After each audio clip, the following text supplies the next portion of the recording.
Bus നമ്മൾ നോക്കാൻ പോകുന്ന സ്റ്റെബിലിറ്റി ഓഫ് ലിപ്പോഫിലിക് കൊളോയിഡ്സ് ആണ്. ലിപ്പോഫിലിക് കൊളോയിഡ്സിൻ്റെ സ്റ്റെബിലിറ്റിനെ പറ്റിയാണ് പറയുന്നത്. കുറച്ച് കാര്യങ്ങളുള്ളൂ കേട്ടോ, പെട്ടെന്ന് നമുക്ക് പറഞ്ഞു തീർക്കാനായിട്ട് പറ്റും.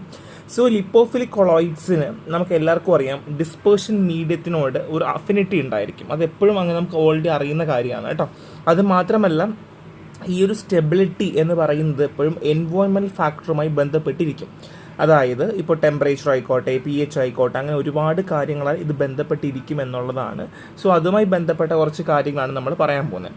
The first one is salting out when electrolytes ഓവർവെൽ. അതായത് ഇലക്ട്രോലൈറ്റ് കൂടുതൽ വരുമ്പോൾ ഇവിടെ സോൾട്ട് ഔട്ട് ഉണ്ടാവും, അല്ലെങ്കിൽ സോൾട്ടിങ് ഔട്ട് ഉണ്ടാവും. So first of all, initial stability. Lyophilic colloids maintain stability due to their solvent sheet. So നമുക്ക് ഓൾറെഡി അറിയാം കൊളോയിഡ്സ് എല്ലാം സോൾവൻറ്റ് ഷീറ്റ് കൊണ്ടാണ് സ്റ്റെബിലിറ്റി മെയിൻറ്റെയിൻ ചെയ്യുന്നത്. Resisting moderate electrolyte addition. അപ്പം നമ്മൾ കുറച്ച് ഇലക്ട്രോലൈറ്റ് ആഡ് ചെയ്താൽ തന്നെ എന്ത് ചെയ്യുന്നു, അത് റെസിസ്റ്റൻസ് കാണിച്ചിട്ട് അവിടെ സ്റ്റെബിലിറ്റി ഉണ്ടായിരിക്കുന്നു അല്ലേ. അല്ലെങ്കിൽ ലയോഫിലിക് കൊളോയിഡ്സിന് സ്റ്റെബിലിറ്റി എന്ന് പറയുന്നത് സോൾവൻറ്റ് ഷീറ്റ് കാരണമാണ്. ഇപ്പോൾ കുറച്ച് ഇലക്ട്രോലൈറ്റ് നമ്മൾ ആഡ് ചെയ്താൽ തന്നെയും എന്ത് ചെയ്യുന്നു, അത് സ്റ്റെബിലിറ്റി റെസിസ്റ്റ് ചെയ്യുന്നു. And next one is electrolyte saturation ആണ്. ആസ് ഇലക്ട്രോലൈറ്റ് കോൺസെൻട്രേറ്റ് ഇൻക്രീസ്, ഇലക്ട്രോലൈറ്റിൻ്റെ അളവ് കൂടുകയാണ് എന്നുണ്ടെങ്കിൽ the ions being to compete with colloidal particle for hydration, അവിടെ ഉണ്ടാവുന്ന കൊളൽ പാർട്ടിക്കിൾസുമായിട്ട് കമ്പീറ്റ് ചെയ്തിട്ട് ഹൈഡ്രേഷൻ ചെയ്യാൻ വേണ്ടി നോക്കിക്കൊണ്ടേയിരിക്കുന്നു. കാര്യം മനസ്സിലായല്ലോ, ഇലക്ട്രോണിൻ്റെ അളവ് കൂടി ഹൈഡ്രേഷൻ നടക്കുന്നു. ഇനി dehydration. So water molecules are drawn away from the colloid particle. So colloid പാർട്ടിക്കിളിൽ നിന്ന് വെള്ളം എന്ത് ചെയ്യുന്നു, മൂവ് ഔട്ട് ചെയ്യുന്നു. Weakening the protective solvent sheet. So ഇതിന് ചുറ്റുമുണ്ടായിരുന്ന ആ ഒരു പ്രൊട്ടക്റ്റിംഗ് ഷീറ്റ് ഉണ്ടാവില്ലേ, അല്ലെങ്കിൽ പ്രൊട്ടക്റ്റീവ് സോൾവൻറ്റ് ഷീറ്റ് ഉണ്ടാവില്ലേ, അത് വീക്കനാകുന്നു, അല്ലെങ്കിൽ നശിച്ചു പോകാനുള്ളൊരു അവസ്ഥയിലേക്ക് പോകുന്നു. ആൻഡ് ഫ്ലോക്കുലേഷൻ വരുന്നു. ഡീഹൈഡ്രേഷൻ വന്നു കഴിഞ്ഞാൽ ഓട്ടോമാറ്റിക്കലി നമുക്കറിയാം അഗ്ലൂറിനേറ്റ്സ് എല്ലാം കൂടെ ഒരുമിച്ച് വരുന്നു, സെഡിമെൻറ്റ് ചെയ്യുന്നു, അങ്ങനെ സോൾട്ടിങ് ഔട്ട് ഫിനോമിന ഉണ്ടാകുന്നു. അപ്പോൾ മനസ്സിലായല്ലോ എങ്ങനെ സോൾട്ടിങ് ഔട്ട് ഫിനോമിന ഉണ്ടാകുന്ന. ആദ്യം ഇൻസ്റ്റബിലിറ്റി ആണ്. സോ ബേസിക്കലി ഇലക്ട്രോലൈറ്റ് ആദ്യമൊക്കെ ആഡ് ചെയ്ത് റെസിസ്റ്റൻസ് കാണിക്കും, പിന്നെ ഫർദർലി ആഡ് ചെയ്യുമ്പോഴത്തേക്ക് എന്ത് ചെയ്യുന്നു, ആ ഒരു വീക്കനാകും, ഹൈഡ്രേഷൻ സ്റ്റാർട്ട് ചെയ്യും, ഡീഹൈഡ്രേറ്റ് ആകുന്നു, വെള്ളം പുറത്തേക്ക് പോകുന്നു, വീക്ക് ബോണ്ട് പൊട്ടിപ്പോകുന്നു, അങ്ങനെ ഫ്ലോക്കുലേഷൻ സംഭവിക്കുന്നു. So next one is conservation ആണ്. So the dance of opposite എന്നാണ് പറയുക. So basically oppositely charged colloids, അതായത് conversation occurs when negatively and positively charged hydrophilic colloids are mixed in the specific proportion. So നമുക്ക് ഈ conservation ഉണ്ടാവുന്നത് എപ്പോഴാണോ positive ചാർജും negative ചാർജും ഒരുമിച്ച് ഇക്വിമുള്ള മിക്സ്ചറിൽ വരുന്നു, അപ്പോഴാണ് എന്ത് വരിക, കോൺസർവേഷൻ ഉണ്ടാവുക എന്നുള്ളതാണ്. ഒന്നും കൂടെ പറയാം, conservation occurs when negatively and positively charged hydrophilic colloids are mixed in specific proportion. So hydrophilic കൊളോയിഡ്സിൻ്റെ പോസിറ്റീവും നെഗറ്റീവും ഇക്വിമുള്ള മിക്സ്ചറിൽ നമ്മൾ ആഡ് ചെയ്യുമ്പോഴാണ് എന്ത് വരിക, കോൺസർവേഷൻ വരിക.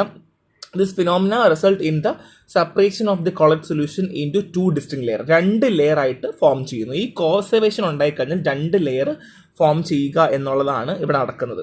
So layer formation. The lower layer known as the conservate become rich in colloidal aggregate. So നമുക്ക് രണ്ട് ലെയർ കാണും. ഈ രണ്ടാമത്തെ ലെയർ എന്ന് പറയുന്നത് എന്തായിരിക്കും, അല്ലെങ്കിൽ ലോവർ ലെയർ എന്ന് പറഞ്ഞാൽ കോൺസർവേറ്റ് എന്നാണ് പറയുന്നത്. ഈ ലോവർ ലെയർ എന്ന് പറയും, കോൺസർവേറ്റ് എന്ന് പറയും. അവിടെ കൊളോയിഡൽ അഗ്രിഗേറ്റ്സ് ഉണ്ടായിരിക്കും. ഈ ലെയർ യുണീക്ക് പ്രൊപ്പോർഷനിലായിരിക്കും, അതായത് often with increase viscosity and concentration of colloid particle. ഇവിടെ വിസ്കോസിറ്റി കൂടുതലായിരിക്കും ആൻഡ് ഓൾസോ കോൺസെൻട്രേഷൻ എന്തായിരിക്കും, കൂടുതലായിരിക്കും.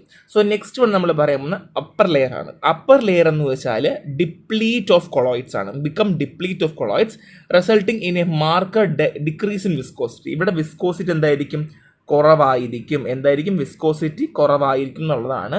The separation create A fascinating visual and physical contract between two distinct layer. അപ്പം താഴെ ഭയങ്കര വിസ്കോസിറ്റി കൂടുതലും മേലെ വിസ്കോസിറ്റി കുറഞ്ഞുമായിരിക്കും ഉണ്ടായിരിക്കുക എന്നുള്ളത് ഫസ്റ്റ് ഓഫ് ഓൾ ഓർത്ത് വെച്ചിരിക്കാം. സോ ബേസിക്കലി ഒരു എക്സാമ്പിൾ, കോൺസർവേഷൻ എക്സാമ്പിൾ വരുന്നത് ജെലാറ്റിനും അക്കേഷ്യയും ആണ് കേട്ടോ. ജെലാറ്റിൻ പോസിറ്റീവ്ലി ചാർജ് ആണ്, അക്കേഷ്യ നെഗറ്റീവ്ലി ചാർജ് ആണ്. ഇത് രണ്ടും കൂടെ നമ്മൾ മിക്സ് ചെയ്യുവാണെന്നുണ്ടെങ്കിൽ നമുക്ക് എന്ത് കാണാൻ പറ്റും, ഈ കോൺസർവേഷൻ കാണാൻ പറ്റും. മിക്കവാറും ചോദിക്കാൻ ചാൻസ് ഉണ്ട് കേട്ടോ, ഒരു 5 മാർക്കിനൊക്കെ ചോദിക്കാൻ ചാൻസ് കാണുന്നുള്ളൊരു ടോപ്പിക്കാണ്. So next one is protective colloid action, sheet of stability. So എന്താണ് പ്രൊട്ടക്റ്റീവ് കൊളോയിഡ് ആക്ഷൻ എന്ന് പറഞ്ഞത്? The first one is adsorption mechanism. A large amount of oppositely charge hydrophilic colloid is added to hydrophobic colloids. ഇവിടെ നമ്മുടെ കയ്യിൽ hydrophilic colloids ഉണ്ട്. എന്തുണ്ട്, hydrophilic colloids ഉണ്ട്. അതിലേക്ക് ഹൈഡ്രോഫോബിക് കൊളോയിഡ്സ് ആഡ് ചെയ്യാണ്. എന്താണ് ഹൈഡ്രോഫോബിക്, അതായത് വെള്ളത്തിനോട് താല്പര്യമില്ലാത്ത കൊളോയിഡ്സിലേക്ക് ഹൈഡ്രോഫിലിക് വെള്ളത്തിന് താല്പര്യമുള്ള കൊളോയിഡ്സ് നമ്മൾ ആഡ് ചെയ്യാണ്. അത് ഓപ്പോസിറ്റ്ലി ചാർജ്ഡ് ആണ്. It absorb on to surface of hydrophobic particle forming a protective layer.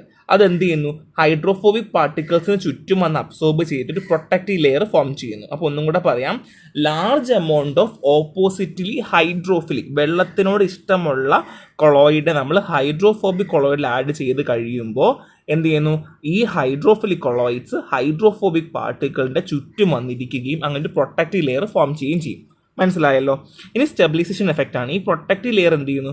Furtherly salt പാർട്ടിക്കിൾസിന് എന്ത് ചെയ്യുന്നു? പ്രസിപ്പിറ്റേറ്റ് ചെയ്യുന്നതിൽ പ്രിവെൻറ്റ് ചെയ്യുന്നു, അങ്ങനെ സ്റ്റെബിലൈസ് ചെയ്യുന്നു. അങ്ങനെ അത് ഹൈഡ്രോഫിലിക് കൊളോയിഡ്സ് ആയിട്ട് മാറുന്നു. ഒന്ന് ആലോചിക്കണേ, ഹൈഡ്രോഫോബിക് കൊളോയിഡ്സിൻ്റെ ചുറ്റും വന്ന് ഹൈഡ്രോഫിലിക് കൊളോയിഡ് വന്നിട്ട് അത് ഹൈഡ്രോഫിലിക് കൊളോയിഡ് മാറുക ചെയ്യുന്നത്. അതൊരു കൈൻഡ് ഓഫ് സ്റ്റെബിലിറ്റി അല്ലേ? Next one is gold number. മിക്കവാറും 2 മാർക്കിന് മിക്കവാറും ചോദിക്കും. ഫസ്റ്റ് സെമസ്റ്റർ എക്സാമിന് ഗോൾഡ് നമ്പർ ചോദിച്ചപ്പോൾ എല്ലാവരും പെട്ടുപോയായിരുന്നേ. So the protective property is quantified using the gold number. ഈ പ്രൊട്ടക്റ്റീവ് പ്രോപ്പർട്ടീനെയാണ് നമ്മൾ എന്ത് പറയുക? ഗോൾഡ് നമ്പർ വെച്ച് നമ്മൾ പറയുന്നത്. Which measure the minimum weight of protective colloid required to prevent colour change in a gold sol upon electrolyte addition. So നമ്മളിവിടെ electrolyte addition ചെയ്യുന്ന സമയത്ത് ശ്രദ്ധിക്കണം, ഇലക്ട്രോലൈറ്റ് അഡിഷൻ ചെയ്യുന്ന സമയത്ത് ആണ് നമ്മൾ നോക്കുന്നത്. So basically which measure the minimum weight of the protective colloid. Minimum weight of the protective colloid required to prevent colour change. കണ്ടോ, കളർ ചേഞ്ച് പ്രിവെൻറ്റ് ചെയ്യാനായിട്ട് ആവശ്യമായിട്ടുള്ള മിനിമം വെയിറ്റ് ഓഫ് എന്താണ്? പ്രൊട്ടക്റ്റീവ് കൊളോയിഡ് എത്ര വേണം എന്നുള്ളതാണ് നമ്മൾ നോക്കുന്നത്. എവിടെ? In gold sol upon electrolyte addition. Electrolyte addition അനുസരിച്ച്. അപ്പോൾ ഇത് ഇമ്പോർട്ടൻ്റ് ആണ്, നോക്കി വെക്കുക. ആൻഡ് കോമൺ പ്രൊട്ടക്റ്റീവ് കൊളോയിഡ്സ് ഉണ്ട്. ജെലാറ്റിൻ, ആൽബുമിൻ, അക്കേഷ്യ ഒക്കെയാണ് കോമൺലി പറയുന്നത്. സോ ജെലാറ്റിനൊക്കെ ലോവസ്റ്റ് ഗോൾഡ് നമ്പർ ആയിരിക്കും, thus highest protective action. So gold number കുറയുവാണെന്നുണ്ടെങ്കിൽ ഹയസ്റ്റ് പ്രൊട്ടക്റ്റീവ് ആക്ഷൻ ആയിരിക്കും. സോ ഒരു സിമ്പിൾ പോർഷൻ ആണ്, അധികമൊന്നും ഇല്ല. സോ ഇത് ആപ്ലിക്കേഷൻ ഫർദർ റെസ്പെക്റ്റീവ് ആണ്, നിങ്ങൾക്ക് ജസ്റ്റ് വായിച്ചാൽ മതി, എക്സ്ട്രാ ടോപ്പിക്കാണ്. സോ ബാക്കി എല്ലാം സിമ്പിളാണ്. സോ ഇത് നമ്മൾ ജസ്റ്റ് ലയോഫിലിക് കൊളോയിഡ്സിൻ്റെ ഒരു സ്റ്റെബിലിറ്റി എങ്ങനെയാണെന്നുള്ളത് നമ്മൾ പറയുന്ന ഒരു ടോപ്പിക്കാണ്. ഇറ്റ്സ് വെരി വെരി ഇമ്പോർട്ടൻറ്റ്, നോക്കാതെ പോകരുത്. സോ മനസ്സിലെന്ന് പ്രതീക്ഷിക്കുന്നു. നെക്സ്റ്റ് എണ്ണം. Thank you.